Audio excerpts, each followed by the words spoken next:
안녕하세요. 김상순TV 편집팀입니다.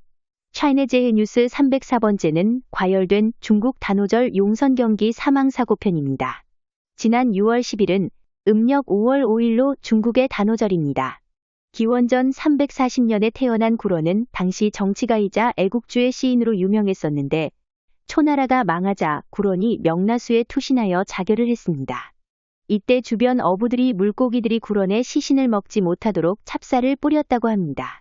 이후 이때만 되면 대나무 잎에 찹쌀을 익혀서 만든 종지라는 음식을 먹는 풍습이 생겼고 용머리를 장식한 배를 빨리 모는 용선 경기가 열리게 되었습니다.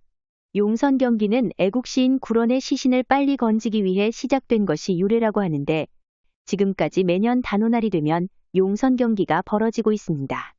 올해도 중국 전역에서는 단오절을 맞이하여 용선 경기가 열렸는데 문제는 매년 용선 경기가 열릴 때마다 인명사고가 발생한다는 것입니다. 좁은 보트에 대략 20여 명이 두 줄로 앉아서 노를 저어서 승부를 내기 때문에 배가 물살에 뒤집히거나 서로 충돌하여 깊은 강물에 사람들이 빠지면서 인명사고가 발생하는 것인데요. 올해에도 중국 전역에서 수많은 용선 경기 중 보트 충돌 및 전복사고가 발생했고 경기에 이기기 위해서 대부분 구명조끼를 입지 않고 노를 젓다 보니 물에 빠지면 급물살에 힘이 빠진 선수들이 결국 익사하는 사고가 일어나는 것입니다. 문제는 매년 중국 공산당이 관영 매체들을 동원하여 이런 참사 사고가 발생하지 않았다거나 대폭 축소 보도하면서 공산당의 선전선동에 앞장선다는 것입니다. 당국은 당연히 사망자를 축소하고 사건 발생 통계 역시 대폭 축소하여 거의 별일이 없었던 것처럼 왜곡하고 있습니다. 하지만 인터넷이 발달하면서 사람들은 즉시 SNS에 사고 소식을 영상과 함께 올리면서 공유하기 때문에 비록 당국에게 통제를 당하지만 당국이 발표하는 사고 통계와는 훨씬 많고 심각한 사항들을 알게 됩니다. 물론 당국이 개입하여 빛의 속도로 공산당에게 불리한 내용들을 삭제하지만 많은 사람들이 이런 사실을 퍼나르기 때문에 사고 소식 올리기와 삭제하기에 전쟁이 벌어지기도 합니다. 이번 6월 10일의 사고는 중국 전역에서 일어났고 당국이 뒤늦게 6월 12일 발표한 것은 5명 익사에 2명 실종에 불과합니다.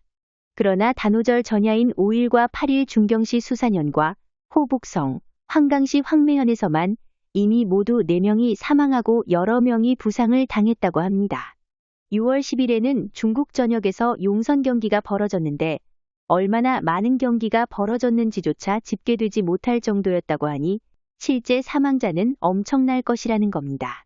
게다가 어떤 지역에서는 중국 국내 경기가 아니라 국제 경기 명목으로 용선 경기를 개최했을 정도로 수없이 많은 경기들이 열렸고 무수히 많은 사고가 발생했을 것으로 추측됩니다.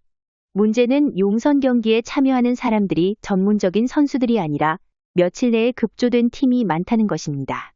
제대로 수영을 하지도 못하고 노를 젓는 법을 겨우 몇 일 배운 사람들이 게다가 구명조끼조차 입지 않고 오로지 경기에 이기기 위해 깊고 넓은 하천이나 강물에서 경기를 하도록 한다는 것 자체가 더 큰 문제라고 볼 수 있습니다.